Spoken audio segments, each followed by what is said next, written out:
ಹೆರಿಗೆಯ ಬೇನೆ ಹೆರುವರಿಗಲ್ಲದೆ ಹೆರದವರಿಗೇನು ಗೊತ್ತಯ್ಯ ಅಂತ. ಶಿಕ್ಷಕರಿಗೆ ಅಪಾರವಾದ ಸಂಪತ್ತು ಅಂತ ಕೇಳಿದ್ರೆ ವಿದ್ಯಾರ್ಥಿಗಳು, ಮಕ್ಕಳು. ಪರಿಪೂರ್ಣವಾದ ಜ್ಞಾನ ಯಾರಿಗೂ ಇಲ್ಲ. ಈಗಂತೂ ಟಿವಿ ಆನ್ ಮಾಡಿದ್ರೆ ಗಂಡ ಹೆಂಡತಿ ಕೊಂದ, ಹೆಂಡತಿ ಗಂಡನ ಕೊಂದ, ಮಗ ಅಪ್ಪನ ಕೊಂದ, ಅಪ್ಪ ಮಗನ ಕೊಂದ. ಓದ್ಬೇಕಾದ್ರೆ ಕಷ್ಟಪಟ್ಟು ಓದ್ಬೇಡ್ರಿ ನೀವು. ಜೀವನದೊಳಗೆ ಕಷ್ಟಪಡದೆ ಬೇಡ. ನಮಸ್ಕಾರ ವೀಕ್ಷಕರೇ, ಗೀತಗಮನ ಯೂಟ್ಯೂಬ್ ವಾಹಿನಿಗೆ ನಿಮ್ಮೆಲ್ಲರಿಗೂ ಆತ್ಮೀಯವಾದ ಸ್ವಾಗತ. ಈ ಪಾಡ್ಕಾಸ್ಟ್ ನ ಮುಂಚಿನ ಎಪಿಸೋಡ್ಗಳ ಲಿಂಕ್ಸ್ ನಿಮ್ಗೆ ಡಿಸ್ಕ್ರಿಪ್ಷನ್ ಅಲ್ಲಿ ಸಿಗುತ್ತೆ, ನೀವು ಅವನ್ನು ಸಹ ನೋಡಬಹುದು. ವಿಡಿಯೋಸ್ ಇಷ್ಟ ಆದ್ರೆ ಲೈಕ್ ಮಾಡಿ, ನಿಮ್ ಫ್ರೆಂಡ್ಸ್ ಅಂಡ್ ಫ್ಯಾಮಿಲಿ ಜೊತೆ ಶೇರ್ ಮಾಡಿ, ಚಾನಲ್ಗೆ ಸಬ್ಸ್ಕ್ರೈಬ್ ಆಗಿ ಸಪೋರ್ಟ್ ಮಾಡಿ. ಸರ್, ನೀವು ಹೇಳಿದ್ರಿ ನೀವು ವೃತ್ತಿಯ ಜೊತೆ ಪ್ರವೃತ್ತಿಯಾಗಿ ಹಲವು ಧಾರ್ಮಿಕ ಕಾರ್ಯಗಳಲ್ಲಿ, ಸಾಮಾಜಿಕ ಕಾರ್ಯಗಳಲ್ಲಿ ಮತ್ತೆ ರಾಜಕೀಯ ಕಾರ್ಯಗಳಲ್ಲೂ ಸಹ ಭಾಗವಹಿಸಿದ್ರಿ. ಇವಾಗ ಏನಾಗಿದೆ, ಇವಾಗ ತಾಂತ್ರಿಕತೆ ಜಾಸ್ತಿಯಾಗಿ ಸೋಷಿಯಲ್ ಮೀಡಿಯಾ ಬಂದಿರೋದ್ರಿಂದ ಯಾರಾದ್ರೂ ಏನಾದ್ರೂ ಮಾತಾಡಿದ್ರು ಧಾರ್ಮಿಕವಾಗಿ ಅಂದ್ರೆ ಅದು ಕೋಮು ಗಲಭೆಗೆ ಕಾರಣ ಆಗತ್ತೆ. ಕೋಮು ಗಲಭೆ ಪ್ರಾರಂಭವಾಗೋದು ಯಾವಾಗವ ಅಂತ ಕೇಳಿದ್ರೆ, ನೀನು ಅನ್ಯ ಭಾಷೆಗಳ ಬಗ್ಗೆ, ಅನ್ಯ ಧರ್ಮದ ಬಗ್ಗೆ, ಅನ್ಯ ಜಾತಿಯ ಬಗ್ಗೆ ನೀನು ಅವಹೇಳನಕಾರಿಯಾಗಿ ಮಾತನಾಡಿದಾಗ ಮಾತ್ರ ಕೋಮು ಗಲಭೆ ಆಗ್ತದೆ. ಇಲ್ಲಾಂದ್ರೆ ಕೋಮು ಗಲಭೆ ಆಗೋದಿಲ್ಲ. ಈಗ ನಾವು ಉದಾಹರಣೆಗೆ ನಾವೇನಾದ್ರೂ ದಸರಾದೊಳಗೆ ಅಥವಾ ಗಣಪತಿ ಹಬ್ಬದೊಳಗೆ ಹಿಂಗೆ ನಾವು ಗಣಪತಿ ಬಗ್ಗೆ ಮಾತನಾಡುವಾಗ ಗಣಪತಿ ಬಗ್ಗೆ ಮಾತನಾಡಿದ್ರೆ ಅದು ಎಲ್ಲರಿಗೂ ಅನ್ವಯವಾಗ್ತದೆ. ಸಾಬರಿಗೂ ಬರ್ತದೆ, ಮುಸ್ಲಿಮರಿಗೂ ಬರ್ತದೆ, ಹಿಂದೂಗಳಿಗೂ ಬರ್ತದೆ, ಕ್ರೈಸ್ತರಿಗೂ ಬರ್ತದೆ, ಧರ್ಮಿಗಳಿಗೂ ಬರ್ತದೆ. ನಾವು ಅಲ್ಲಿ ಹೋಗಿ ಬೌದ್ಧರು ಹೀಗೆ, ಕ್ರಿಶ್ಚಿಯನ್ರು ಹೀಗೆ, ಮುಸ್ಲಿಮಾನರು ಹೀಗೆ ಅಂತ ನಾವು ಅಲ್ಲಿ ಧರ್ಮದ ಬಗ್ಗೆ ಮಾತನಾಡಿದಾಗ ಅಥವಾ ಜಾತಿಯ ಬಗ್ಗೆ ಮಾತನಾಡಿದಾಗ ಸಹಜವಾಗಿ ಅವರಿಗೆ ಕೋಮು ಇದು ಬರ್ತದೆ, ಗಲಭೆ ಆಗದೆ ಆಗ್ತದೆ. ನಾವು ನಮ್ಮದೇ ಆದಂತಹ ಒಂದು ಪ್ರವೃತ್ತಿಯನ್ನ ಅಳವಡಿಸಿಕೊಂಡಾಗ ಅಲ್ಲಿ ಏನು ಬರೋದಿಲ್ಲ. ಅಂದ್ರೆ ನಮ್ಮ ಧರ್ಮವನ್ನ ನಾವು, ನಮ್ಮ ಧರ್ಮ ಅಂತ ಅಲ್ಲಲ್ಲಿ ಎಲ್ಲಾ ಧರ್ಮಗಳು ಒಂದೇ, ಎಲ್ಲಾ ಧರ್ಮಗಳು ಒಂದೇ. ನಾವು ಯಾವ ಧರ್ಮದ ಬಗ್ಗೆ ಮಾತಾಡ್ತೋ ಅದ್ರ ಬಗ್ಗೆ ಮಾತಾಡ್ಬೇಕಷ್ಟೇ. ಇನ್ನುಳಿದನ್ನ ನೀ ಯಾಕೆ ಬೇಕಾಗಿದ್ದೀವಿ? ಇಲ್ಲದ ಬೇಡ ಈರೊಡೆಗೆ ಯಾಕೆ ಹೊಡಿಸ್ಕೋಬೇಕು? ಅದಕ್ಕೆ ಇಲ್ಲದ್ದೇ ಬೇಡಂಗಿಲ್ಲ. ಅಲ್ಲಿ ಇದ್ದದ್ದು ಎಷ್ಟಿರ್ತದ ಅಷ್ಟೇ. ಹಾಸಿಗೆ ದೊಡ್ಡ ಕಾಲ್ ಚಾಚ್ಕೊಂಡು ಮನೆಗೆ ಬರ್ಬೇಕು. ನಾವು ಇಲ್ಲದ್ದೇ ಮಾಡಕ್ ಹೋದ್ರಲ್ಲಿ ಕೇಳ್ತಾರೆ. ಅವನಿಗೆ ಇರ್ತದೆ, ಅವನಿಗೆ ಆತ್ಮಗೌರವ ಇರ್ತತಿ. ನಮ್ಗೆ ಎಷ್ಟು ಆತ್ಮಗೌರವ ಇರ್ತತೋ ಅನ್ಯ ಜಾತಿಯವನಿಗೆ ಅಷ್ಟೇ ಆತ್ಮಗೌರವ ಇರ್ತದೆ. ನೀನು ಲೇ ಅಂದ್ರೆ ಅವನು ಲೇ ಅಂತಾನೆ, ನೀ ರೀ ಅಂದ್ರೆ ಅವನು ರೀ ಅಂತಾನೆ. ನೀ ಹೇಗಿರ್ತೀಯೋ ಪ್ರಪಂಚ ಆಗಿರ್ತದೆ. ನಿನ್ ಧರ್ಮ ಹೇಗಿದೋ ಅನ್ಯ ಧರ್ಮನ ಹಾಗೆ ನಿನ್ ಧರ್ಮದ ಬಗ್ಗೆ ಮಾತನಾಡುವಾಗ ನಿನ್ ಧರ್ಮದಷ್ಟೇ ನೀ ಮಾತಾಡಿ ಬಾ. ಅನ್ಯ ಧರ್ಮದ ನಿನಗೆ ಯಾಕೆ ಬೇಕಪ್ಪ? ಬೇರೆ ಧರ್ಮದ ಬಗ್ಗೆ ಮಾತಾಡಕ್ ಹೋಗ್ಬೇಡ. ನೀ ಹಿಂದೂ ಧರ್ಮದ ಬಗ್ಗೆ ಮಾತಾಡ್ತೀಯಾ, ಇಸ್ಲಾಂ ಧರ್ಮದ ಬಗ್ಗೆ ಮಾತಾಡ್ತೀಯಾ, ಖುರಾನ್ ಬಗ್ಗೆ ಹೇಳ್ತೀಯಾ, ಅಷ್ಟೇ ಮಾತು ಹೇಳ್ಕೊಂಡ್ ಬಾ. ಅವಾಗ ಯಾವ ಕೋಮು ಗಲಭೆ ಬರೋದಿಲ್ಲ. ಯಾಕೆ ಬರ್ತದೆ ಹೇಳ್ರಿ? ಬರಕ್ ಸಾಧ್ಯನೇ ಇಲ್ಲ. ಹಾಗೆ ನಾವು ಗಣಪತಿ ಹಬ್ಬ ಮಾಡಿದಾಗ ಗಣೇಶನ ಕುರಿತು ಮಾತನಾಡ್ತಿದ್ವಿ, ದಸರಾ ಕುರಿತಾಗ ದೇವಿ ಕುರಿತು ಅಷ್ಟೇ ಹೇಳ್ತಿದ್ವಿ. ಹಾಗೂ ಏನ್ ಬರ್ತಾ ಇಲ್ಲ. ಎಲ್ಲರೂ ಸಂತೃಪ್ತರಾಗಿ ಮುಸ್ಲಿಂ ಆದಿಯಾಗಿ ಬಂದು ಸಂತುಷ್ಟರಾಗಿ ಹೋಗಂದ್ರೆ ವಿನ ಬೇರೆ ಯಾರು. ಇವತ್ತು ನಾವು ಮೊನ್ನೆ ಕಾರ್ಯಕ್ರಮ ಮಾಡಿದಾಗ ಒಂದು ಸನ್ಮಾನ ಸಮಾರಂಭ ಏರ್ಪಡಿಸ್ಕೊಂಡ್ರಲ್ಲ, ಈ ನಮ್ಮ ಹಿಂದೂಗಳಿಗಿಂತ ನೇಕಾರಿಗಿಂತ ಮುಸ್ಲಿಮರ ಹುಡುಗರು ಜಾಸ್ತಿ ಇದ್ವು. ಒಂದು ಹೆಣ್ಮಗಳು, ಮುಸ್ಲಿಂ ಹೆಣ್ಮಗಳು, ಅವಳು ಅಲ್ಲಿ ಕನ್ನಡ ಪ್ರೈಮರಿ ಸ್ಕೂಲ್ ಶಿಕ್ಷಕರಂತ, ಆ ತಾಯಿನೂ ನಮಗೆ ಈ ಕಾರ್ಯಕ್ರಮದಲ್ಲಿ ಭಾಗಿಯಾಗಿತ್ತು. ಅಂದ್ರೆ ಅಲ್ಲಿ ಕೋಮು ಗಲಭೆ ಅಂತ ಕಾಣ್ತತಾ? ಇಲ್ಲ. ಎಲ್ಲಾದು ಸಮಾನತೆಯನ್ನು ಕಂಡಾಗ ಎಲ್ಲಾ ಧರ್ಮಗಳು ಒಂದೇ, ಎಲ್ಲಾ ಧರ್ಮ ಹೇಳೋದು ಒಂದೇ. ಒಳ್ಳೆಯದನ್ನು ಮಾಡು, ಕೆಟ್ಟದ್ದನ್ನು ಮಾಡು ಅಂತ ಯಾವ ಧರ್ಮನೂ ಹೇಳಿಲ್ಲ. ನಾವು ನಮ್ಮ ಕಾರ್ಯಪ್ರವೃತ್ತರಾಗಿ ಮಾಡ್ತಕ್ಕಂಥ ಕೃತ್ಯಗಳು ಕೆಟ್ಟದ್ದು ಒಳ್ಳೆಯದು ಅಂತ. ಆ ಧರ್ಮ ಹೇಳೋದು ಒಂದೇ, ಒಳ್ಳೆಯದನ್ನ ಮಾಡು, ಹಸಿದವನಿಗೆ ಊಟವನ್ನು ನೀಡು. ಊಟ ಮಾಡಿದವಕ್ಕರೆ ಹಸ್ಗಬೇಡ ಅಂತ ಹೇಳಿಲ್ಲ, ಹಸಿದವನಿಗೆ ಊಟ ಬಡಿಸು, ಅದರಿಂದ ಕಿತ್ಕೋಬೇಡ ಅಂತ ಯಾರು ಹೇಳೋದು, ಯಾವ ಧರ್ಮನೂ ಹೇಳಿಲ್ಲ.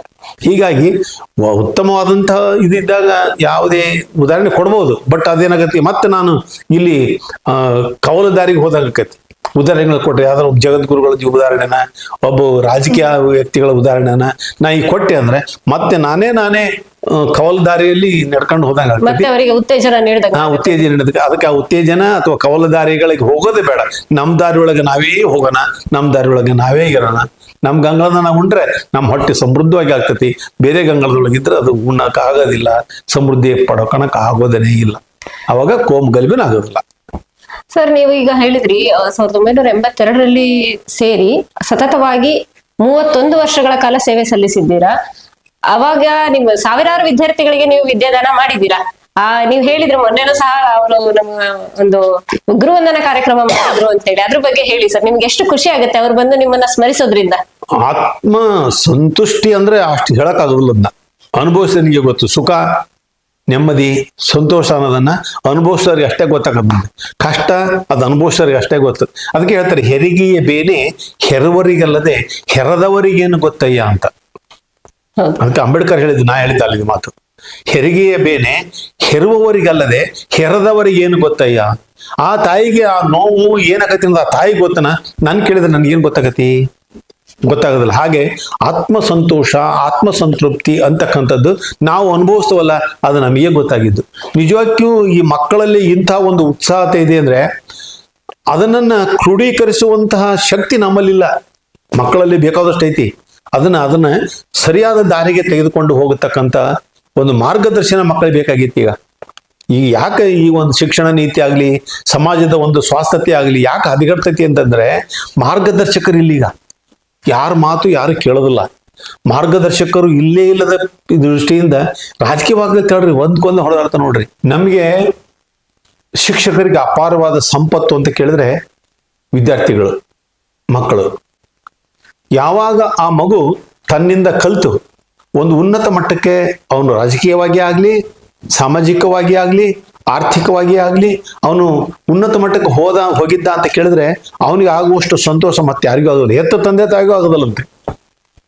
ಹೆತ್ತ ತಂದೆ ತಾಯಿಗೂ ಆಗೋದಿಲ್ಲ. ಉದಾಹರಣೆಗೆ ಒಬ್ಬ ಪ್ರಾಥಮಿಕ ಶಾಲೆ ಶಿಕ್ಷಕ ಕಲಿಸಿ ನಿವೃತ್ತಿಯಾಗಿದ್ದ. ಅವನ ಕೈಯಾಗ ಕಲ್ತಿರ್ತಕ್ಕಂಥ ಒಬ್ಬನು IFS ಮಾಡ್ಕೊಂಡು ಒಬ್ಬ SP ಆಗಿದ್ದಂತೆ.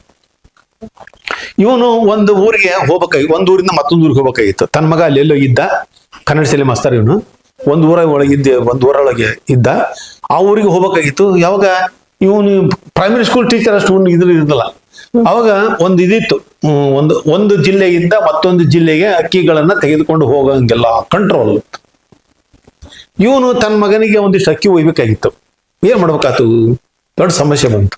ಅಕ್ಕಿ ಕಾಣಂಗ್ ತೆಗೆದು ಹೋದ್ರೆ ಹಿಡಿತಾರ, ಪೊಲೀಸರು ಇದು ಮಾಡ್ತಾರೆ ನಮ್ಮನ್ನ ಅಂತ ತಿಳ್ಕೊಂಡು ಏನ್ ಮಾಡಿದ, ಒಂದ್ ಎರಡು ಸೇರೋಷ್ಟು ಅಕ್ಕಿನ ಒಂದು ಗಾದಿ ಒಳಗೆ ಹಾಕಿದ. ತಡಿಯೊಳಗೆ ಹಾಕಿ ಆ ಗಾದಿಯನ್ನು ಸುತ್ಕೊಂಡು ಅದನ್ನೇ ಮಾಡಿದ. ಆತಾತು ಒಂದು ವಜ್ಜಾದ್ರ ಗೊತ್ತಾಗ್ಬಾರ್ದು ಯಾರಿಗೆ ಅಂತ ಹೆಗಲು ಹೊಂಟ. ಹೋದ, ಬಸ್ ಸ್ಟ್ಯಾಂಡ್ ಇಳ್ದ, ಬಸ್ಸಿಂದ ನಡ್ಕೊಂಡು ಮನೆಗೆ ಹೋಗ್ಬೇಕಾಗಿತ್ತು. ಆಮೇಲೆ ಒಬ್ಬ ಪೊಲೀಸ್ ಬಂದು ಹಿಡ್ದ. ಅದನ್ನ ಈ SP ನೋಡಿದಂತೆ, ಆಫೀಸ್ನ ಕೂತ್ಕೊಂಡು ಎಲ್ಲಿ ಹೊರಗೆ ನೋಡ್ಕೊಂಬಾರ್ದಂತ. ಒಬ್ಬ PC ಹೇಳಿದ, ಹೋಗಿ ಆ ವ್ಯಕ್ತಿ ಕರ್ಕೊಂಬರ್ಲೆ ಅಂತ. ಅವನು ಬೆಳ್ಕೊಂಡ್ಬಿಟ್ನಂತ. ಅವನು, ಅಯ್ಯೋ ನಾನು ಅಕ್ಕಿ ಮೂರ್ತಿ ಹೊತ್ಕೊಂಬಂದದ್ದು ಗೊತ್ತಾತಾನು ಅಂತ. ಅಷ್ಟರೊಳಗೆ ಏನಾಯ್ತು, ಅವನು SP ಮನೆಗೆ ಹೋದ, ಕರ್ಕಮ್ಮ ಅಂತ ಹೇಳಿ. ಮನೆಗೆ ಹೋಗಿ ತಾನು ಡ್ರೆಸ್ ಬಿಚ್ಚಿ ಸಿವಿಲ್ ಡ್ರೆಸ್ ಮೇಲೆ ಮನೆಯಾಗ ಕುಂತ್ಕೊಂಡಂತ.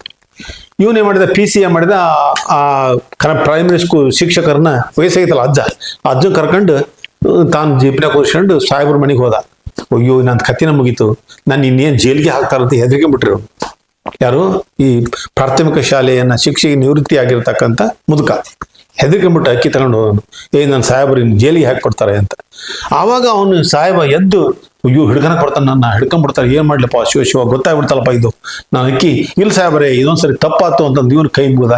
ಆವಾಗ SP ಬಂದು ಇವನಿಗೆ ದೀರ್ಘದ ನಮಸ್ಕಾರ ಮಾಡಿದಂತೆ. ಸರ್, ನಾನು ಯಾರನ್ನ ಗೊತ್ತಾತ ನಿಮಗೆ? ನಾನು ನಿಮ್ಮ ಶಿಷ್ಯ ಧರ್ಮ. ಅವಾಗ ಬಿಟ್ಟು ಅಯ್ಯೋ ನೀನೆಲ್ಲ ಧರ್ಮ ಅಂತ ಸಂತೋಷದಿಂದ ಆಲಿಂಗನ ಮಾಡ್ಕೊಂಡು, ಹೆಂಗ ಆಲಿಂಗನ ಮಾಡ್ಕೊಂಡಂತೆ 3 ನಿಮಿಷಗಳ ಕಾಲ ಸ್ವರ್ಗವೇ ಭೂಮಿಗಳು ಬಂದಂಗಾಗಿತ್ತಂತೆ ಆ ಶಿಕ್ಷಕನಿಗೆ. ಅಷ್ಟು ಸಂತೋಷ. ತನ್ನ ಮಗನೂ ನೋಡೋಕ್ಕಿಲ್ಲ, ಏನೂ ಇಲ್ಲ, ಅಲ್ಲೇ ಎಲ್ಲ ಕೂತ್ಕೊಂಡು ಇಷ್ಟ ಮಾಡಿ ಅವ್ರ ಮನೆಯೊಳಗೆ ಊಟವನ್ನು ಮಾಡಿ ಕೊನೆಗೆ ಅದೇ ಅವ್ರ ಜೀಪ್ನೊಳಗನೆ ಮನೆಗೆ ಹೋಗಿ ಬಿಟ್ಟು ಹೋದ್ರಂತೆ. ಹೀಗೆ ನಾವು ಕಲಿತ ಮಕ್ಕಳು, ಈಗ ನಾವೆಲ್ಲರೂ ಹೋದ್ರೆ, ಬೆಂಗಳೂರಿಗೆ ಹೋದ್ರೆ ಬೆಂಗಳೂರು ಸಿಗ್ತಾರೆ, ಮೈಸೂರಿಗೆ ಹೋದ್ರೆ ಮೈಸೂರೇ ಸಿಗ್ತಾರೆ, ನೀವು ಮುಂಬೈಗೆ ಹೋಗಿ ಮುಂಬೈ ಸಿಗ್ತಾರೆ. ನಮಗೆ ಎಲ್ಲಾದ್ರೂ ನಮ್ಗೆ ಆಪ್ತರು, ನಮ್ಮ ವಿದ್ಯಾರ್ಥಿಗಳು ವಿದ್ಯಾರ್ಥಿಗಳು ಸಿಗೋದಪ್ಪ ಅಂತಂದ್ರೆ ಶಿಕ್ಷಕರಿಗೆ ಮಾತ್ರ ಆ ಸಂತೋಷ ಸಿಗೋದು. ಬೇರೆಯವರು ಯಾರಿಗೆ ಹೋದ್ರು, ಈಗ ಉದಾಹರಣೆಗೆ ನೀವು ಇಲ್ಲಿ DC ಆಗಿದೆ ಅಂತ ತಿಳ್ಕೊಳ್ರಿ, DC ಆಗಿ ಕೆಲಸ ಮಾಡ್ತೀರಿ, ಎಲ್ಲರಿಗೂ ಒಳ್ಳೇದು ಮಾಡಕ್ ಸಾಧ್ಯನೇ ಇಲ್ಲ. ಎಲ್ಲರಿಗೂ ಯಾವ್ರಿಗಾರು ಕೆಟ್ಟದ್ದು ಮಾಡಿರ್ತೀರಿ.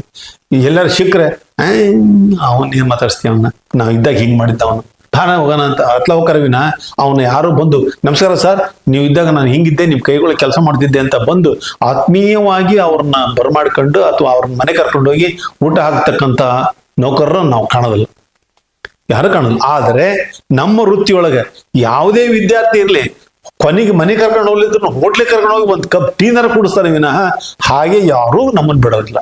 ನೀವು ಬಿಲ್ ಕೊಡಕ್ ಹೋದ್ರೆ ಸರ್ ದಯವಿಟ್ಟು ನೀವು ಕೊಡ್ಬೇಡ್ರಿ ಅಂತ. ಅಂಥ ಒಂದು ಆತ್ಮೀಯತೆ ಮಕ್ಕಳಲ್ಲಿ ಇದೆ. ಅಂಥ ಒಂದು ಆತ್ಮೀಯತೆಯನ್ನು ಉಳಿಸಿಕೊಳ್ಬೇಕಾಗಿದ್ದು ಶಿಕ್ಷಕರಲ್ಲಿ ಇರ್ಬೇಕು.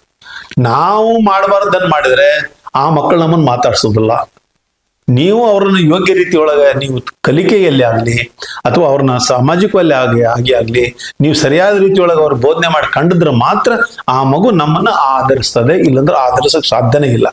ಅದಕ್ಕೆ ಶಿಕ್ಷಕರಿಗೆ ಬಂಧುಗಳು ಎಲ್ಲಿರ್ತಾರಂದ್ರೆ ಜಗತ್ತಿನ ತುಂಬಲ್ಲ ಇರ್ತಾರಂತ. ಯಾಕಂದ್ರೆ ಈ ಮಗು ಇಲ್ಲೇ ಕೆಲಸ ಮಾಡ್ತೇವೆ ಅಂತ ಹೇಳಕ್ಕಲ್ಲ ನಮಗೆ.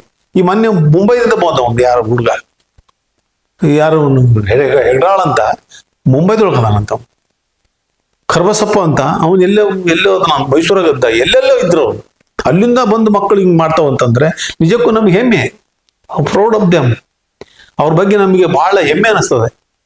ಹೀಗೆ ಯಾಕಂದ್ರೆ ಇದು ಸಿಗೋದು ಶಿಕ್ಷಕರಿಗೆ ಮಾತ್ರ, ಬೇರೆಯವ್ರಿಗೆ ಸಿಗೋಕ್ಕೆ ಸಾಧ್ಯನೇ ಇಲ್ಲ. ಅದಕ್ಕೆ ಶಿಕ್ಷಕ ವೃತ್ತಿ ಪವಿತ್ರವಾದಂಥ ವೃತ್ತಿ, ವೈಟ್ ಕಲರ್ ಜಾಬ್ ಅಂತ ಕರೀತಾರೆ ಅದಕ್ಕೆ. ಇದಕ್ಕೆ ನಿಷ್ಕಲ್ಮಶವಾಗಿರ್ತಕ್ಕಂಥದ್ದು ಯಾವುದೇ ನಮ್ಮ ಶಿಕ್ಷಕರನ್ನ ಯಾರಾದರೂ ಲೋಕಾಯುಕ್ತರು ಬಂಧಿಸಿದ್ ಕೇಳೇ ನಾವು ಇಲ್ಲಿವರೆಗೆ. ಕನ್ನಡ ಶಾಲೆ ಮಾಸ್ತರ್ನ, ಹೈಸ್ಕೂಲ್ ಮಾಸ್ತರ್ನ, ಕಾಲೇಜ್ ಲೆಕ್ಚರ್ನ ಯಾರಾದ್ರನ್ನ ಈ ರೀತಿ ಲೋಕಾಯುಕ್ತರು ಬಂಧಿಸಿದಾರ ಅಂತ ಎಲ್ಲ ಸುದ್ದಿ ಕೇಳಿದ್ರೆ ಪೇಪರ್ ನಂಬರ್ ಎಂತೆಂಥದ್ದು ಇಲ್ಲ. ಅದಕ್ಕೆ ಪವಿತ್ರವಾದಂತಹ ಕಾರ್ಯ ಅಂತ ಕೇಳಿದ್ರೆ ಇವ್ರು ಹೇಳ್ತಾರೆ ಏನಿ ಯಾವ ನೌಕರಿ ಸಿಗದೆ ಇದ್ರೆ ಶಿಕ್ಷಕ ವೃತ್ತಿ ಹೋಗ್ತಾರ ಅಂತಾರೆ. ಅಂದ್ರೆ ಹೊಟ್ಟೆ ಕಿಚ್ಚಿ ಅನ್ನೋದವ್ರು. ಆದ್ರೆ ಇದು ಪವಿತ್ರವಾದಂತಹ ವೃತ್ತಿ, ಏನೋ ಬೇರೆ ಏನಲ್ಲ. ಹೀಗಾಗಿ ನಮಗೆ ಯಾವ ಮಕ್ಕಳು ಉನ್ನತ ಹುದ್ದೆಗಿದ್ರು ನಮ್ಮಷ್ಟು ಸಂತೋಷ ಪಡೋರು ಮತ್ತೊಬ್ರು ಯಾರು ಇಲ್ಲ. ಈಗ ಮಕ್ಕಳು ಎಲ್ಲಾ ಮಕ್ಕಳು ಒಂದೇ ರೀತಿ ಇದ್ದಾರೆ ಅಂತ ಹೇಳಕ್ಕಾಗಲ್ಲ ಸರ್. ಕೆಲವು ಮಕ್ಕಳು ಕಲಿತಾರೆ, ಕೆಲವು ಮಕ್ಕಳು ಕಲಿಯಲ್ಲ.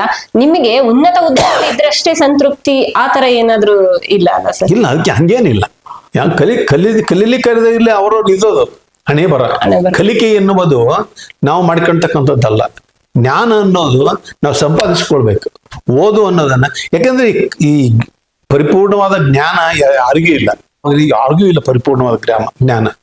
ಯಾಕಂದ್ರೆ ಯಾರಾದ್ರೂ ಅದು ಒಂದು ಫೀಲ್ಡ್ನಾಗ ಇರ್ತಾರ, ಅವರು ಒಂದೇ ಫೀಲ್ಡ್ನಾಗ ಇರ್ತಾರೆ. ಈಗ ನಾನು ಲೆಕ್ಕ ಮಾಡೋದು ನಮಗೆ ಲೆಕ್ಕ ಮಾಡಕ್ ಬರೋದಿಲ್ಲ. ನಮಗೆ ನಾವು ಮಾತಾಡೋದ್ರೆ ಮುಂಜಾನೆ ಸಂಜೆ ಮಟ್ಟ ಮಾತಾಡ್ತಬೇಕಾರೆ, ಸಂಜೆನಿಂದ ಮುಂಜಾನೆ ಮಟ್ಟ ಮಾತಾಡ್ತೀವಿ, ನಿರರ್ಗಳ ಮಾತಾಡ್ತೀವಿ. ಏನೇನು ಗೊತ್ತಿಲ್ಲಂಗೆ ಈ ಒಂದು ವಿಷಯ ಕೊಟ್ರೆ ಸಾಕು. ನೀ ಯಾವ್ದಾರು ಅಕ್ಕಮಾದೇವಿ ಬಗ್ಗೆ ಕೊಡ್ರಿ, ಅಲ್ಲಮಪ್ರ ಬಗ್ಗೆ ಕೊಡ್ರಿ, ಬಸವಣ್ಣನ ಬಗ್ಗೆ ಕೊಡ್ರಿ, ಯಾವ್ದಾದ್ರು ಒಂದು ವಚನ ಕೊಟ್ಟು ಇದ್ರ ಬಗ್ಗೆ ಮಾತಾಡಪ್ಪ ಅಂದ್ರೆ ಬೇಕಾದಷ್ಟು ಮಾತಾಡ್ತೇವೆ. ಬಟ್ ಅದೇ ಮ್ಯಾಥಮೆಟಿಕ್ಸ್ ಬಗ್ಗೆ ಮಾತಾಡು, ಅಥವಾ ಈ ಬಲ್ಬ್ ಕಂಡು ಹಿಡಿದ ಆಲ್ಮೋಸ್ಟ್ರಾಂಗ್ ಇದನ್ನ ಕಂಡು ಹಿಡಿದ್ನಲ್ಲ ವಿದ್ಯುತ್ ದೀಪ, ಅದ್ರ ಬಗ್ಗೆ ಮಾತಾಡು ಅಂದ್ರೆ ನಾನು ಮಾತಾಡಕ್ಕಾಗಲ್ಲ. ಹಂಗೆ ಪರಿಪೂರ್ಣತೆ ಅನ್ನೋದು ಯಾರಿಗೂ ಇಲ್ಲ. ಅವ್ರವ್ರ ಇದ್ರೊಳಗೆ ಅವ್ರವ್ರ ಪರಿಪೂರ್ಣತೆ ಇರ್ತದೆ. ಹೀಗೆ ನಮ್ಗೆ ಮಾಡಕ್ಕಾಗಲ್ಲ. ಆ ದೃಷ್ಟಿಯಿಂದ ಅವರು ಕಲೀಲೇ ಇದ್ರೂ ಸಂತೋಷನೇ, ಅವರು ಇದ್ದದ್ದು ಏನ್ ಮಾಡಕ್ಕಾಗಲ್ಲ. ಅವನ್ನ ಅವರವರ ಪಡ್ಕೊಂಡು ಬಂದಿದ್ದು ಅಂತವಲ್ಲ ನಾವು. ಸರ್, ನೀವು ಹೇಳಿದ್ರಿ ನಿಮ್ ವಿದ್ಯಾರ್ಥಿಗಳು ಅದೇ ರೀತಿ ಒಳ್ಳೆಯ ಭಾವನೆಯಿಂದ ಅಭ್ಯಾಸ ಮಾಡ್ತಾ ಇದ್ರು, ಅವರು ನಿಮ್ಗೆ ಪೂರಕವಾಗಿದ್ರು, ನೀವು ಸಹ ಅವ್ರಿಗೆ ಪೂರಕವಾದ ವ್ಯವಸ್ಥೆಯನ್ನು ಸಹ ಮಾಡಿದ್ರಿ. ಇವಾಗಿನ ಶೈಕ್ಷಣಿಕ ವ್ಯವಸ್ಥೆ ಮತ್ತೆ ಇವಾಗಿನ ಗುರು ಮತ್ತೆ ಶಿಕ್ಷಕರ ಬಾಂಧವ್ಯ ಎಲ್ಲೋ ಒಂದ್ ರೀತಿ ಅಂದ್ರೆ ಅದನ್ನ ಹೇಳ್ಕೊಳಕ್ ಆಗಲ್ಲ. ಕೆಲವೊಬ್ರು ನೋಡಿ ಆತರ ಇರುವಂತ ವ್ಯವಸ್ಥೆಯಲ್ಲಿ ನೀವು ಅವ್ರಿಗೆ ಏನಂತ ಹೇಳ್ಲಿಕ್ಕೆ ಇಷ್ಟಪಡ್ತೀರಾ ಸರ್, ಗುರು ಶಿಷ್ಯರ ಬಾಂಧವ್ಯದ ಬಗ್ಗೆ ಇವಾಗಿನ ಪರಿಸ್ಥಿತಿಯಲ್ಲಿ? ಗುರು ಶಿಷ್ಯರ ಸಂಬಂಧ ತಂದೆ ಮಗನ ಸಂಬಂಧದಂತೆ ಇರಬೇಕು. ಅಣ್ಣ ತಮ್ಮಂದನ ಸಂಬಂಧ ಅಂತ ಇರಬಾರ್ದು. ಅಣ್ಣ ತಮ್ಮಂದರ ಸಂಬಂಧ ಅದನ್ನು ಹುಟ್ಟತ್ಲು ಅಣ್ಣ ತಮ್ಮಳು ಬೆಳೆದು ದಾಯತ್ಯಗಳು ಅಂತಾರ. ಆದ್ರೆ ತಂದೆ ಮಗನ ಕೊಂದಾನೆ, ಮಗ ತಂದೆನೂ ಕೊಂದಾನೆ ಅಂತವೂ ಅದಾವೆ ಉದಾಹರಣೆಗಳು. ಬಟ್ ಮೂಲತಃ ಏನ್ ಬೇಕಾಗಿತ್ತು ಅವ್ರಿಗೆ ಅಂದ್ರೆ ಗುರುಗೂ ಸಂಸ್ಕಾರ ಬೇಕು, ಮಗುವಿಗೂ ಸಂಸ್ಕಾರ ಬೇಕು. ಆ ಮಗುವಿನಲ್ಲಿ ಏನಿರ್ಬೇಕು, ಮುಂದೆ ಒಂದು ಗುರಿ ಇರಬೇಕು, ಹಿಂದೆ ಗುರು ಇರಬೇಕು. ಗುರು ಇದ್ದಾಗ ಮುಂದೆ ಹೋಗತಕ್ಕಂತಹ ಗುರಿಯನ್ನು ಮುಟ್ಲಿಕ್ಕೆ ಗುರುವಿನ ಆಶೀರ್ವಾದ ಬೇಕು ಅವನಿಗೆ. ಆಗಿದ್ದಾಗ ಮಾತ್ರ ಅವನು ಸಂಪೂರ್ಣ ವಿದ್ಯಾರ್ಥಿ ಆಗ್ತಾನೆ, ಇಲ್ಲಾಂದ್ರೆ ಸಂಪೂರ್ಣ ಆಗ್ಲಿಕ್ಕಿಲ್ಲ. ಹೀಗಾಗಿ ಸಂಬಂಧ ಹೆಂಗಿರ್ಬೇಕು ಅಂದ್ರೆ ಅನ್ಯೂನ್ಯವಾಗಿರ್ಬೇಕಾಗ್ತದೆ. ತಂದೆ ಮಗನ ಸಂಬಂಧ ನೋಡಿ, ತಂದೆ ಸಾಮಾನ್ಯವಾಗಿ ಈಗಿನ ಹವ್ಯಾಸಗಳು ಮನುಷ್ಯನನ್ನ ಇದು ಮಾಡ್ತವೆ. ದುಶ್ಚಟಗಳಿಗೆ ಬಿದ್ದು ಮನುಷ್ಯ ಮಾದಕ ವಸ್ತುಗಳಿಗಾಗಲಿ ಅಥವಾ ಕುಡಿತಕ್ಕಾಗಲಿ ಇಂಥ ಕೆಲವೊಂದು ಅಂಶಗಳಿಗೆ ಬಿದ್ದು ಕೊಲೆ ಆಗ್ತವೆ ವಿನಃ ಸಾಮಾನ್ಯ ಸರಳವಾಗಿದ್ದನೋ ಸಂಸ್ಕಾರಯುತವಾಗಿದ್ದನೋ ಯಾವ ಮಗು ತಂದೆನ ಕೊಂದಲ್ಲ, ಯಾವ ತಂದೆ ಮಗನ್ ಕೊಂದಲ್ಲ. ಈಗಂತೂ ಟಿವಿ ಆನ್ ಮಾಡಿದ್ರೆ ಗಂಡ ಹೆಂಡತಿ ಕೊಂದ, ಹೆಂಡತಿ ಗಂಡನ ಕೊಂದ, ಮಗ ಅಪ್ಪನ ಕೊಂದ, ಅಪ್ಪ ಮಗನ್ ಕೊಂದ, ಬರೀ ಇವೇ ಬರ್ತವೆ ವಿನ ಅತ್ತೆ ಸೊಸೆ ಕೊಂದ್ಲು, ಸೊಸೆ ಅತ್ತೆ ಕೊಂದ್ಲು. ಇವು ಕಾರಣ ಏನು? ಸಂಸ್ಕಾರ ಇಲ್ಲವು. ಯಾವುದಕ್ಕೋ ಒಂದು ಮೋಹ ಇದ್ದವು. ಈ ಕೊಲೆ ಆಗುವ ಎದಕ್ಕಂದ್ರೆ ಎತ್ತಗೋ ಒಂದ್ ಕಡೆಗೆ ಮೋಹ, ಸಂಸ್ಕಾರ ಇಲ್ಲದೆ ಇರ್ತಕ್ಕಂಥವಕ್ಕೆ ಇಂಥವುಗಳು ಆಗ್ತವೆ. ಆದ್ರೆ ಗುರು ಶಿಷ್ಯನ ಸಂಬಂಧಕ್ಕೆ ಎಂದೂ ಭಂಗ ಬರುವುದಿಲ್ಲ. ಆದಿ ಕಾಲದಿಂದ ಹಿಡ್ಕೊಂಡು ಮುಂದೆ ಈ ಪ್ರಪಂಚ ಇರುವವರೆಗೂ ಹೋದ್ರು ಗುರು ಶಿಷ್ಯರ ಸಂಬಂಧ ಗುರು ಶಿಷ್ಯರೇ ಅಂತಾರೆ ವಿನ ಬೇರೆ ಏನೋ ಅನ್ನಕ್ ಸಾಧ್ಯನೇ ಇಲ್ಲ. ಸಂಬಂಧ ಹದಗೆಡೋದಿಲ್ಲ. ಅವರವ್ರ ವೈಯಕ್ತಿಕವಾದ ದ್ವೇಷ ಅಸೂಯೆಗಳು ಅವೆಲ್ಲ ಕಾರಣ ಅವಕ್ಕೆ ಹದಗೆಡ್ಲಿಕ್ಕೆ. ಸಂಬಂಧ ಹದಗೆಡ ಕಾರಣ ವೈಯಕ್ತಿಕ ಅಸೂಯೆಗಳು, ದ್ವೇಷಗಳು ಅವು ಮೂಡಿದ್ರೆ ತಾನೇ. ಈ ಉದಾಹರಣೆಗೆ ನಮ್ಮ ಶಿಕ್ಷಕರು ಒಂದು ಒಳ್ಳೆ ಹುಡುಗಿತ್ತು ಅಂದ್ರೆ, ಹೇಗೆ ನಮ್ಮ ಬಹಳ ಓದ್ತಾನೆ ಇವನ್ ಏನಾದ್ರು ಮಾಡಿ ನಾವು ಹಾಳು ಮಾಡ್ಬೇಕು, ಇವನು ಒಂದು ಓದ್ದಂಗೆ ಮಾಡ್ಬೇಕು ಅಂತ ನನ್ನೇ ಹೊಟ್ಟೆ ಇತ್ತು ಅಂದ್ರೆ, ಮತ್ಸರ ಇತ್ತು ಅಂದ್ರೆ ಅದು ಸಹಜವಾಗಿ ಮತ್ಸರಕ್ಕೆ ಕಾರಣ ಆಗ್ತದೆ. ಅವ್ನು ನಿಮ್ಮನ್ನು ಪ್ರೀತಿಸ್ತಾನ ವಿದ್ಯಾರ್ಥಿ? ಸಾಧ್ಯನೇ ಇಲ್ಲ. ಹಾಗೆ ನಾವ್ ಹೆಂಗಿರ್ತೋ ಪ್ರಪಂಚ ಹಂಗೆ ಇರ್ತೈತಿ. ಮಕ್ಕಳನ್ನ ನಾವು ಹೇಗೆ ಕಾಣ್ತೇವಿ, ಮಕ್ಕಳು ನಮ್ಮನ್ನ ಹಾಗೆ ಕಾಣ್ತಾರೆ.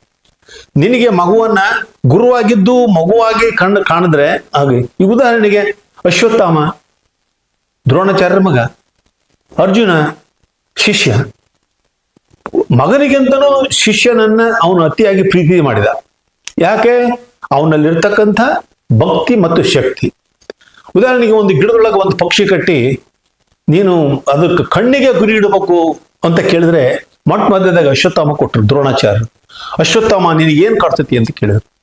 ಅಪ್ಪಾಜಿ ಗಿಡ ಕಾಣ್ತತಿ ಅಂದ. ಮತ್ತೇನ್ ಕಾಣ್ತತಿ? ಒಂದು ಟೊಂಗೆ ಕಾಣ್ತತಿ ಅಂದ. ಮತ್ತೇನ್ ಕಾಣ್ತತಿ? ಒಂದು ಹಕ್ಕಿ ಕಾಣ್ತತಿ ಅಂದ. ಮತ್ತೇನ್ ಕಾಣ್ತತಿ? ಹಕ್ಕಿ ಕಾಣ್ತತಿ ಅಂದ. ಹೇ, ನೀನು ಶಿಷ್ಯನಾಗ್ಲಿಕ್ಕೆ ಅಯೋಗ್ಯನಿದೆ ಬಾ ಇದ್ದಾಗ ಅಂದ್ರು. ಬರ್ತಾ ಹೊರ ಕರ್ಕೊಂಡ್ರ ತನ್ನ ಮಗ ಅಶ್ವತ್ಥಾಮನನ್ನ. ಅದೇ ಅರ್ಜುನ ಕಡೆ ಕೊಟ್ರು, ಅರ್ಜುನನ್ ಕೊಟ್ರು, ನೀ ಗುರಿ ಇಡು ಅಂದ್ರು. ಹಕ್ಕಿ ಕಣ್ಣಿಗೆ ಗುರಿ ಇಡ್ಬೇಕು ನೀನು ಅಂದ್ರು. ಏನ್ ಕಾಣ್ತತಿ ಅರ್ಜುನ? ಗಿಡ ಕಾಣ್ತತಿ ಗುರುಗಳೇ. ಮತ್ತೇನ್ ಕಾಣ್ತೈತಿ? ಟೊಂಗಿ ಕಾಣ್ತತಿ ಗುರುಗಳೇ. ಮತ್ತೇನ್ ಕಾಣ್ತೈತಿ? ಹಕ್ಕಿ ಕಾಣ್ತತಿ ಗುರುಗಳೇ. ಮತ್ತೇನ್ ಕಾಣ್ತೈತಿ? ಹಕ್ಕಿಯ ಕಣ್ಣು ಕಾಣ್ತತಿ ಗುರುಗಳೇ. ಬಿಡು ಬಾಣ. ಹೋಗಿ ಬಿಟ್ರೆ ಹಕ್ಕಿಯ ಕಣ್ಣಿಗೆ ಬಾಣ ಬಿಟ್ಟಿತ್ತು. ಬಪ್ಪರೆ ಅರ್ಜುನ, ನೀನೇ ಶಿಷ್ಯ ಅಂತ. ಹಿಂಗೆ ತಾವು ಆ ಸಂಬಂಧ ಹೆಂಗಿರ್ಬೇಕಂದ್ರೆ, ಎಲ್ಲಿ ಒಂದು ಪ್ರಬುದ್ಧತೆ ಇರ್ತತಿ, ಎಲ್ಲಿ ಒಂದು ಜ್ಞಾನದ ಇರ್ತತಿ, ಎಲ್ಲಿ ಒಂದು ತಿಳುವಳಿಕೆ ಇರ್ತತಿ, ಅದಕ್ಕೆ ನೀವು ಪ್ರೋತ್ಸಾಹದಾಯಕವಾಗಿರ್ಬೇಕು. ಇವ್ ನನ್ನ ಮಗ ಅರ್ಜುನನ್ ಮೀರಿಸ್ಬೇಕು. ಅಲ್ಲಿ ಹೊಟ್ಟೆ ಕಿಚ್ಚಿತ್ತು ಅಂದ್ರೆ, ಮತ್ಸರ ಇತ್ತು ಅಂದ್ರೆ ಅಲ್ಲಿ ಎಂದೂ ಉದ್ಧಾರಕ್ಕೆ ಸಾಧ್ಯನೇ ಇಲ್ಲ. ಆವಾಗ ಸಹಜವಾಗಿ ಅರ್ಜುನ ದ್ರೋಣಾಚಾರ್ಯನನ್ನು ದ್ವೇಷಿಸ್ತಾನೆ. ನಾ ಇಷ್ಟೆಲ್ಲ ಇದ್ರು ತನ್ನ ಮಗ್ಗೆ ಸಪೋರ್ಟ್ ಮಾಡಿದ್ರು ನನಗೆ ಸಪೋರ್ಟ್ ಮಾಡಿಲ್ಲ ಅಂತ ತಾನು ಸಹಜವಾಗಿ ಮುಟ್ತಾನೆ. ಹಾಗೆ ನಾವು ಯಾರೇ ಇದ್ರು ಸಹ ಒಳ್ಳೆಯವರಿಗೆ ಒಳ್ಳೇದೇ ಇರ್ಬೇಕು, ನಾ ಕೆಟ್ಟದ್ನೇ ಅನ್ಬೇಕು. ಹಾಗಿದ್ದಾಗ ಸಂಬಂಧಗಳು ಸಂಬಂಧವಾಗೇ ಇರ್ತವೆ, ಇಲ್ಲ ಅಂದ್ರೆ ಇರಕ್ಕಿಲ್ಲ. ಈಗ ಇವಾಗಿನ ಯುವ ಜನತೆಗೆ ನಿಮ್ಮ ಸಂದೇಶ ಏನು ಸರ್? ಅದೇ ಈಗಿನ ಮಕ್ಕಳಿಗೆ ಅಥವಾ ಯುವ ಜನತೆಗೆ ನಾವು ನೀಡ್ತಕ್ಕಂಥದ್ದು ಸಂದೇಶ ಒಂದೇ. ತಂದೆ ತಾಯಿ ಗುರುಗಳಿಗೆ ವಿಧೇಯತರಾಗಿರಿ, ವಿಧೇಯಕವಾಗಿರಿ. ಎಲ್ಲಿಯವರೆಗೂ ನಿಮ್ಮಲ್ಲಿ ವಿಧೇಯತೆ ಇರ್ತತೋ, ಇವರು ನಮ್ಮ ಹೆತ್ತವರು, ಇವರು ನಮ್ಮ ಕಲಿಸಿದವರು, ಇವರು ನಮ್ಮ ಪೋಷಿಸಿದವರು, ಇವರು ನಮ್ಮ ರಕ್ಷಿಸಿದವರು ಎನ್ನುವಂತಹ ಮನೋಭಾವನೆ ಎಲ್ಲಿವರೆಗೆ ನಿಮಗೆ ಇರ್ತತಿ, ಒಂದು ತುತ್ತು ಅನ್ನ ನಿಮಗೆ ಸಿಗ್ತತಿ. ನೀವು ಅಂಥ ಒಂದು ಪ್ರವೃತ್ತಿಯಲ್ಲಿ ಬೆಳ್ಕೋತೀರಿ, ಮುಂದೆ ಅದೇ ನಿಮಗೆ ಸದ್ಗತಿ ಆಗ್ತದೆ. ಇಲ್ಲ ಅಂದ್ರೆ ದುರ್ಗತಿ. ಮನುಷ್ಯನಿಗೆ ಅದಕ್ಕೆ ಹೇಳ್ತಾರೆ, ಜಂತೋ ನಾಂ ನರಜನ್ಮ ದುರ್ಲಭ ಮತಂ ಪುಂಸ್ತುಂ ತಥೋ ವಿಪ್ರ ಅಂತ. 84 ಲಕ್ಷ ಜೀವರಾಶಿಗಳಲ್ಲಿ ಮನುಷ್ಯ ಜನ್ಮರಾಶಿ ಶ್ರೇಷ್ಠ. ಯಾಕೆ ಅಂದ್ರೆ ಇವನಿಗೆ ಪರಿಪೂರ್ಣವಾದ ತಿಳುವಳಿಕೆ ಇದೆ, ಪರಿಪೂರ್ಣವಾದ ಜ್ಞಾನ ಇದೆ, ಪರಿಪೂರ್ಣವಾದಂತ ವಾಕ್ಶಕ್ತಿ ಇದೆ ಅಂತ. ಇನ್ನುಳಿದ ಪ್ರಾಣಿಗಳಿಗೂ ಬಾಯಿ ಇದೆ, ಅವು ಉಣ್ತವೆ, ಅವು ಮೇಯ್ತವೆ, ಅವು ಮಕ್ಕಂತವೆ, ಅವು ಮಕ್ಕಳು ಮಾಡ್ತವೆ, ಎಲ್ಲ ಮಾಡ್ತಾವೆ, ಮನುಷ್ಯರು ಮಾಡಿದಂಗೆ ಮಾಡ್ತಾವೆ. ಆದ್ರೆ ಅವ್ರಿಗೆ ಜ್ಞಾನ ಶಕ್ತಿ ಒಂದಿರೋದಿಲ್ಲ, ವಾಕ್ ಶಕ್ತಿ ಒಂದಿರೋದಿಲ್ಲ. ದೇವರು ನಿಮಗೆ ಕೊಡದಾನಪ್ಪ. ಅದಕ್ಕೆ ಜಂತು ನಾಂ ನರಜನ್ಮ ದುರ್ಲಭ. ಈ ಇರುವ 84 ಲಕ್ಷ ರಾಶಿಗಳಲ್ಲಿ ಮನುಷ್ಯ ಜನ್ಮ ರಾಶಿ ಶ್ರೇಷ್ಠವಾದದ್ದು. ಅದಕ್ಕೆ ದಾಸರು ಹೇಳಿದ್ರು, ಮಾನವ ಜನ್ಮ ಬಹು ದೊಡ್ಡದು, ವ್ಯರ್ಥವಾಗಿ ಹಾಳು ಮಾಡಿಕೊಳ್ಳಿದರೆ ಹುಚ್ಚಪ್ಪಗಳಿರ. ಕಾಲನ ದೂತನ್ನು ಬಂದು ಕಾಲಿಡಿದು ಎಳೆವಾಗ ತಾಳು ತಾಳೆಂದರೆ ತಾಳುವರೆ. ಕಾಲನ್ನ ಬಾಧೆ ಬಾರದ ಮುನ್ನ ಧರ್ಮವಾಗಿ ಗಳಿಸಿಕೊಯ್ಯಲಿ ಹುಚ್ಚು ಮನವೇ ಅಂತ. ಹಾಗೆ ಮಾನವ ಜನ್ಮ ಬಹು ದೊಡ್ಡದು, ವ್ಯರ್ಥವಾಗಿ ನೀ ಹಾಳು ಮಾಡಿಕೊಳ್ಳೋದು ಬೇಡ. ಕಾಲನ ದೂತ, ಕಾಲ ಅಂದ್ರೆ ಯಮನ್ ದೂತರು ಬಂದು ಎಳ್ಕೊಂಡು ಹೋಗ್ಬೇಕಾದ್ರೆ ತಡೀಪ ನಾ ಶಿವ ಅಂದಲ್ಲ ಅಂದ್ರೆ ಬಿಡ್ತಾರ ಅವರು. ಸಾಯ್ಬೇಕಾದ್ರೆ ನಿನ್ ಜೀವ ಹೋಗ್ತಿರ್ತತಿ, ಜೀವ ಹೋಗ್ತೈತಿ, ನಿನ್ ದೇಹವನ್ನು ಬಿಟ್ಟು ಜೀವ ಹೋಗ್ತಿರ್ಬೇಕಾದ್ರೆ ದೂತರು ಹೋಗ್ತಿರ್ಬೇಕಾದ್ರೆ ಏ ಶಿವ ಶಿವ ಅಂದಲ್ಲಿ ತಡಿನ ಶಿವ ಶಿವ ಅಂದ್ ಬರ್ತೀನಿ ಅಂದ್ರೆ ಬಿಡ್ತಾರ ಅವರು. ಕಾಲನ್ನ ಬಾಧೆ ಬಾರದ ಮುನ್ನ ಧರ್ಮವ ಗಳಿಸಿಕೊ ಎಲ್ಲಿ ಹುಚ್ಚು ಮನವೇ. ನಾವು ಧರ್ಮನಿಷ್ಠರಾಗಿ ಇರ್ಬೇಕಾಗ್ತದೆ. ಅಧರ್ಮಿಗಳಿಗೆ ಅಧರ್ಮವೇ ತುತ್ತಾಗಿ ಹೋಗ್ತಾರೆ. ಅದಕ್ಕೆ ಧರ್ಮಯುತವಾಗಿ ನಾವು ಇರಬೇಕು. ಯಾವಾಗಲೂ ಹಿರಿಯರ ಒಂದು ಮಾರ್ಗದರ್ಶನ ಬೇಕಾಗ್ತದೆ. ಯಾವಾಗಲೂ ಹಿರಿಯರಿಗೆ ನಾವು ವಿಧೇಯರಾಗಿರ್ತದೆ. ಜ್ಞಾನವನ್ನ ಸಂಪಾದಿಸ್ಕೊಳ್ಬೇಕಾಗ್ತದೆ. ಓದ್ಬೇಕಾದ್ರೆ ಕಷ್ಟಪಟ್ಟು ಓದ್ಬೇಡ್ರಿ ನೀವು. ಜೀವನದೊಳಗೆ ಕಷ್ಟಪಡದೆ ಬೇಡ, ಕಷ್ಟಪಟ್ಟು ಓದೋದೇ ಬೇಡ. ಓದ್ಬೇಕಾದ್ರೆ ಇಷ್ಟಪಟ್ಟು ಓದ್ಬೇಕು, ಮನಸ್ಸು ಮಾಡ್ಬೇಕು. ಮನಸ್ಸನ್ನ ನಾವು ಓದ್ಬೇಕಪ್ಪ ಅಂತ ನನಗೆ ಇಷ್ಟ ಬರ್ಬೇಕು. ಹೊಡಿತಾನೋ ನೀನು ಓದ್ ಹೋಗು, ಹೊಡಿತೇನೆ ನೀನು ಓದ್ ಹೋಗು ಅಂತ ಓದಾಗಲ್ಲ ಅದು. ಅಂದ್ರೆ ಮಗು ತಾನೇ ಇಷ್ಟಪಡ್ಬೇಕು, ಅವನು ಮನಸ್ಸು ಬೇಕು, ಅವನಿಗೆ ಮನಸ್ಸು ಬರ್ಬೇಕು. ನಾವು ಮನುಷ್ಯನಿಗೆ ಎಷ್ಟಂತ ಇದು ಮಾಡ್ತೀರಿ. ಈಗ ತಿನ್ನುವಂತ ಶಕ್ತಿ, ಕುಡಿಯುವಂತ ಶಕ್ತಿ ಅವನಿಗಿದ್ದಾಗ ಅವ್ನು ಕುಡಿತಾನೆ. ಏನು ಹುಲ್ಲು ಹೋಗಿ ಅದ್ರ ಕುದುರೆ ಬಾಯಿ ಒಳಗೆ ಅಥವಾ ಎಮ್ಮಿ ಬಾಯಿ ಒಳಗೆ ನಾವು ತುರ್ಕಾಕತ್ರೆ ಇಲ್ಲ. ಅದಕ್ಕೆ ತಿನ್ಬೇಕು ಅಂತ ಇಷ್ಟ ಇರ್ಬೇಕು, ಇಚ್ಛೆ ಇರ್ಬೇಕು. ಅದಕ್ಕೆ ನಾವು ಮಕ್ಕಳಿಗೆ ಹೇಳೋದು ಒಂದೇ ಒಂದು, ಕಷ್ಟಪಡ್ಬಾಡ್ರಿ, ಇಷ್ಟಪಡ್ರಿ. ಊಟ ಮಾಡ್ಬೇಕಾದ್ರೆ ಕಷ್ಟಪಟ್ಟು ಉಣ್ಬೇಡ್ರಿ, ಇಷ್ಟಪಟ್ಟು ಉಣ್ರಿ. ಅದು ಹೊಟ್ಟೆ ಹತ್ತತಿ. ಕಷ್ಟಪಟ್ಟು ತಿನ್ಲಾರ ತಿನ್ನೋದು ಅದು ಹೊಟ್ಟೆ ಹತ್ತಲ್ಲ, ಅದು ಅಜೀರ್ಣ.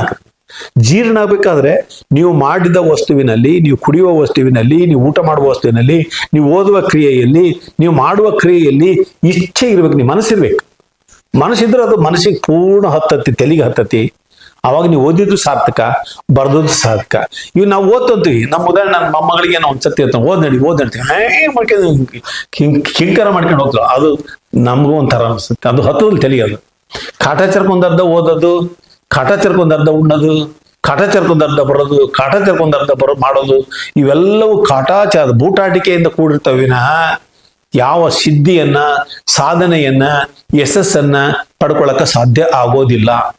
ಅದಕ್ಕೆ ಯಾವ ಮಗುವಿನಲ್ಲಿ ಅದು ಒಂದು ಈ ವಿದ್ಯಾನದ ಅಧ್ಯಯನಂ ಪರಂ ತಪ ಅಂತಾರೆ. ಅಧ್ಯಯನಂ ಪರಂ ತಪಃ. ಓದುವುದು ಒಂದು ತಪಸ್ಸು. ಯಾಕಂದ್ರೆ ಇದು ಹಂಗ ಅಲ್ಲ, ಸಾಮಾನ್ಯ ಅಲ್ಲ ಇದು. ಯಾಕಂದ್ರೆ ತಪಸ್ಸು ಮಾಡ್ಬೇಕಾದ್ರೆ ಎಲ್ಲವುಗಳನ್ನ ನಿಗ್ರಹ ಮಾಡ್ಕೊಂಡ್ರು ಕೇಂದ್ರೀಕರಿಸಿ ತಪಸ್ಸು ಮಾಡಿದಾಗ ಅವನಿಗೆ ಸಿದ್ಧಿ ಪ್ರಾಪ್ತವಾಗ್ತದೆ. ಬುದ್ಧ ರಾತ್ರಿ ಎದ್ದು ಹೋದ. ಯಾಕೆ? ಗಿಡದಡಿ ಕೂತ್ಕೊಂಡು ಸಿದ್ಧಿ ಪಡ್ಕೊಳಕ್ಕೆ. ಹಂಗ ಎದ್ದು ಹೋದನು. ಹಂಗಾರೆ ರಾತ್ರಿ ಎದ್ದು ಹೋದಾರಲ್ಲ ಬುದ್ಧಕರ, ರಾತ್ರಿ ಎದ್ದು ಹೋದಾರೆಲ್ಲ ಬುದ್ಧ ಸಾಧ್ಯನೇ ಇಲ್ಲ. ಬುದ್ಧನ ವಿನಃ. ಅದಕ್ಕೆ ಅವನು ಸಿದ್ಧಿ ಪಡ್ಕೊಂಡ. ಇಲ್ಲಾಂದ್ರೆ ಅವ್ನು ಸಿದ್ಧಾರ್ಥನೇ ಆಗಿರ್ತಾರೆ, ಬುದ್ಧ ಆಗ್ತಿರ್ಲಿಲ್ಲ.